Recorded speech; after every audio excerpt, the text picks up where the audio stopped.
Tagumpay ng pag-ibig. Tagumpay ng pag-ibig. Nagtatagumpay ang pag-ibig. Alam niyo kung bakit? Kanina po umuulan. Nakatingin po ako sa mga pumapasok po dito. Sabi ko, Lord, na-inspire ako kasi sa kabila ng ulan, dumarating po kayo.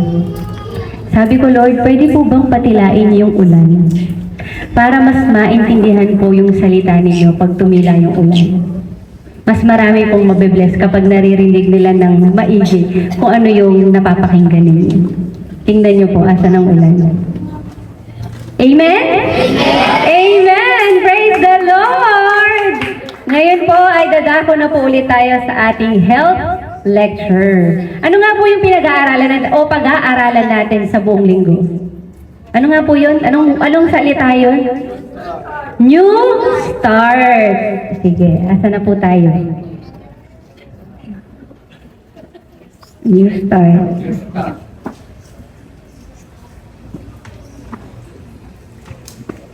Ayan. So, natatandaan niyo po yung letter N? Ano po yung N?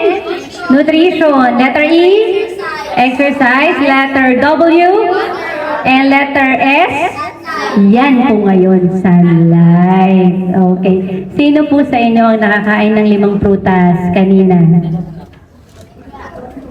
Wala pa rin. Akala ko po bagong simula na tayo. Sino po nakakain ng 5 gulay ngayong araw? 2 lang. Kailangan po 5 prutas, 5 gulay araw-araw para hindi po tayo magkasakit. Paano na yan? Magkakasakit na lang tayo. Akala ko ba, health is wealth. Ang kalusugan ay kayamanan. Ayan o. Ngayon, letter E, sino po ang naglakad kanina? Yan, exercise. Sino po naglakad? Yan, kahit mga 10 minutes. Yan, praise the Lord. So, nakabawas tayo ng sakit. Sino po uminom ng 9 glasses of water? Babae? 7 lang, nanay. O, mamaya po yung 2. Okay, mamaya yung 2. Sa lalaki, 13 glasses. Sino po ang nakainom? Ayun, si tata. Yan, kailangan po 13. Okay. So, new start, ito po yun. Nutrition, exercise, water, sunlight, ngayong pong gabi. Temperance, air, and rest, and trust in God sa susunod po na araw. Nutrition, ano nga ang binigay sa ating pagkain according to Genesis 1:29? Halaman nagkakabinhi at mga bungang kahoy bilang pagkain ninyo. Yan, prutas at gulay po. Para makasave kayo ng pera. So magkano para hindi kayo magka-cancer o makasave kayo ng pera ng 2 million. Kapag healthy yung kinakain natin, no? 2 million yan. Ay, may tanong po ako. Ayan, lumabas po kanina eh. Bibigyan ko po ng regalo. Ayan. Meron po akong lutong alamang. Pero ito ay hindi hipon. Lasang alamang lang. Bakit? Bakit kaya? Ayan, sino po makakasagot? Ito po ay bagoong no shrimp alamang.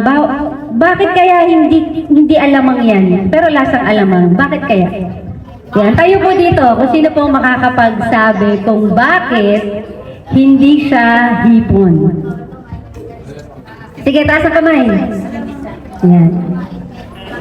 Halika. Halika dito, Nicole. Nicole. Sige na, halika. Sino yung matapang? Wala matapang. Bakit po?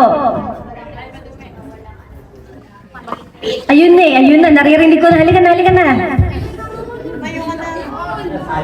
Sayang naman. O sige, wala pong sasagot. O sige. Ayun, si Vincent.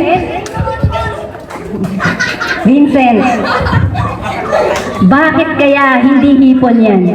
Kasi po bawal kumain po ng walang kaliske, walang kaliskis and yung walang palit-palit po. Hipon ba? Kasi yung hipon? Hindi po walang kaliskis and walang palit-palit po. Hipon. Ayun! Congratulations! Saan matatagpuan yon? Sa Leviticus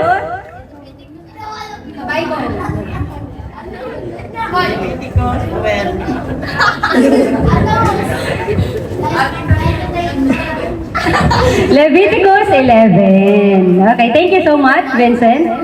Ayan, sa Leviticus 11, dyan natin makikita kung ano yung mga pagkain na hindi dapat natin kainin. Meron pa po akong isa. Okay, meron pa po akong isa. Kasi may mga hayop na hindi dapat kainin. Tama po? Okay. Ano kaya? Naku, nakita nyo na. Okay, ano yun? Okay, mamaya, nakita nyo na. Nakita nyo na. Anong hayop ang hindi po natin pwedeng kainin? Nung dumating ang baha na kay Noe, pinahintulutan ng Panginoon na kumain ng karne.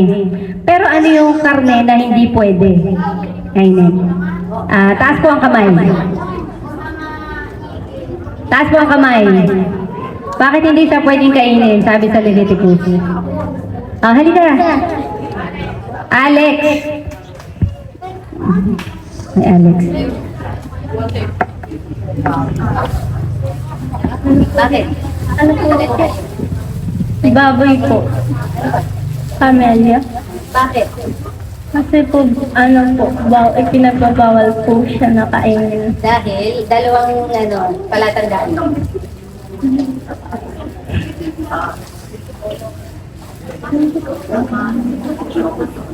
Kahit ito, kahit ito.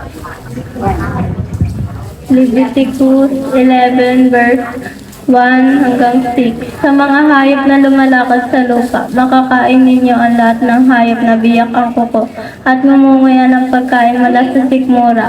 Kaya ang kamelyo, dagang gubat, kuneho, gubat, kahit na ngumunguya ito, ngunit hindi biyak ang kuko, hindi ito malinis, di dapat kainin. Ano ba?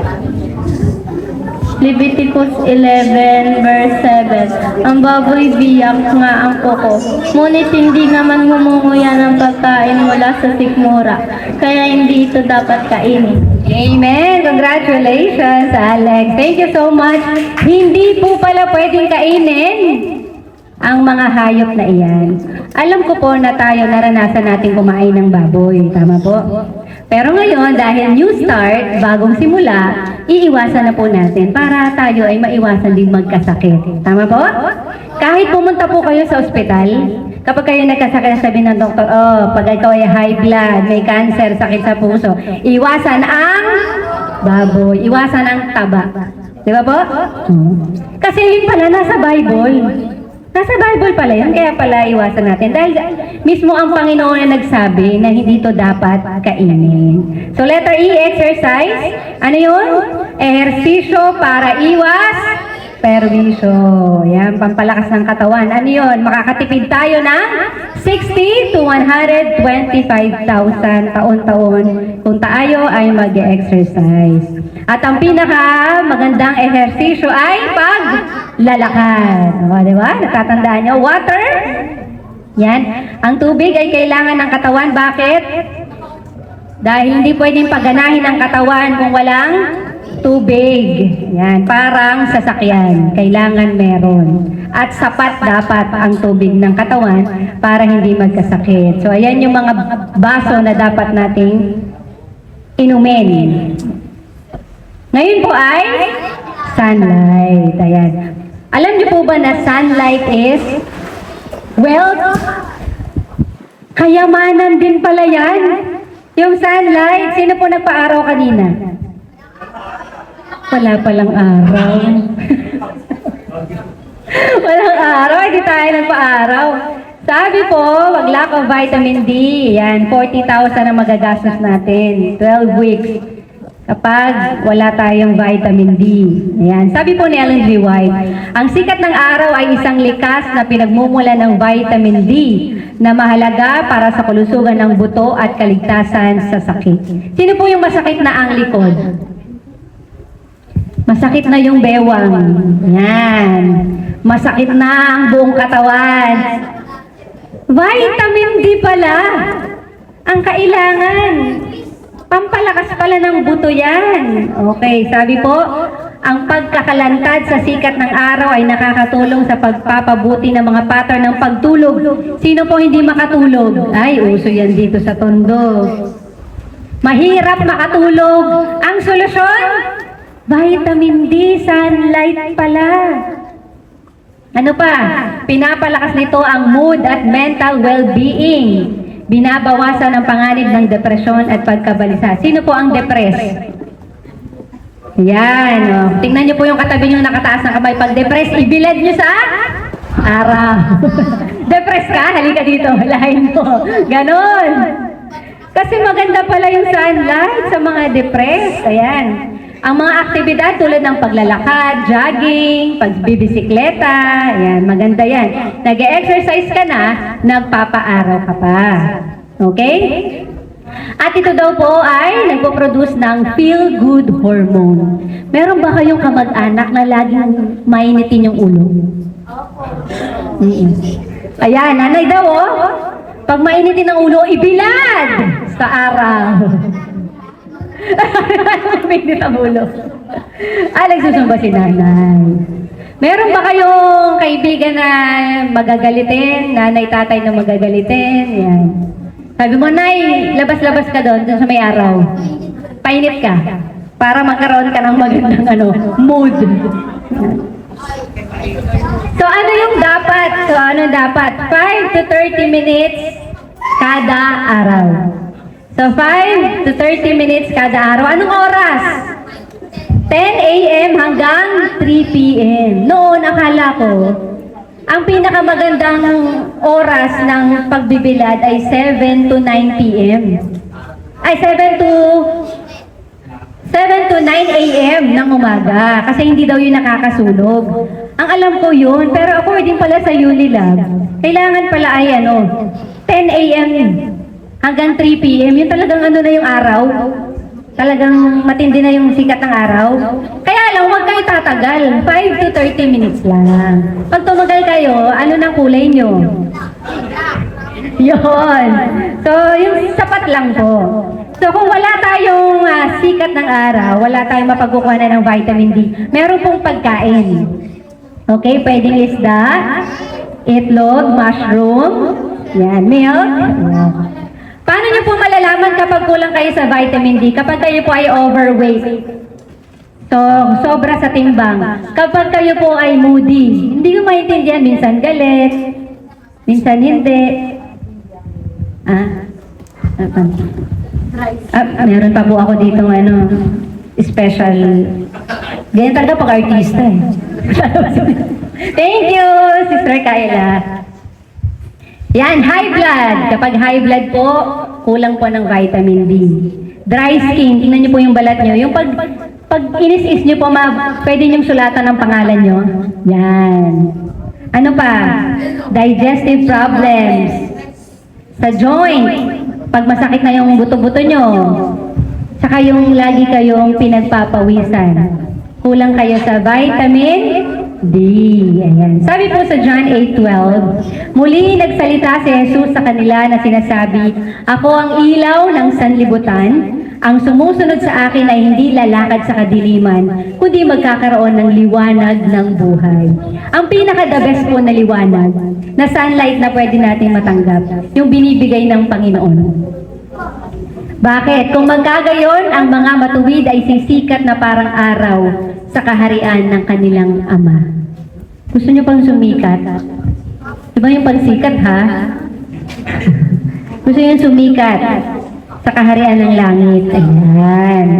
Kaya po, para maging healthy tayo, ang sabi po sa John 14:21, ang tumatanggap sa mga utos ko at tumutupad nito, ang siyang umiibig sa akin. Kung mahal natin ang Panginoon, susundin po natin siya.